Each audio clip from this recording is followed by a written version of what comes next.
Ayan, shoutout pala kay Mami Whippersnapper. Ayan, siyempre kila Ma'am Kawamura, Sir Aris, si Ma'am Lisho at kay Ma'am Smiley. Ayan, thank you so much po sa always na support sa inyo sa amin. Lalo kay Japet, lalo kay Japet Burikat, Yes. 'di ba?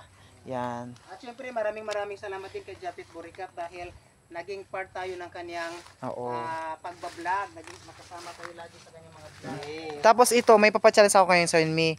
Ito kasi sa ibang bansa nakikita ko to siya. Kinakain to siya. Ito yung like cherry tomato. Kinakain to. So ngayon papakain ko sa me. Ayoko yan. Totoo, me. Kain. Kinakain to. Baka batik baka ko wala pa No, sa YouTube. promise. Kinakain to siya. Ano ito? Cherry tomato. Kinakain to sa ibang bansa. Tinatanim. Para siyang cherry tomato. Para siyang kamatis yung lasa niya, di ba? O, ano lasa niya? Mas masim? Kinakain to, may actually sa ibang bansa, kino-cultured to siya. Di ba guys? Mag-comment kayo dito sa puno na to. Kasi dito sa amin, wild lang po ito siya. Sa ibang bansa kasi kinakain talaga yan. Di talbusan pa. Ano lang, itong bunga niya pag hinog na. Nanyot, ako kakainin ko to. Kinakain yan siya. Ang lasa niya is para siyang maasim siya. Then,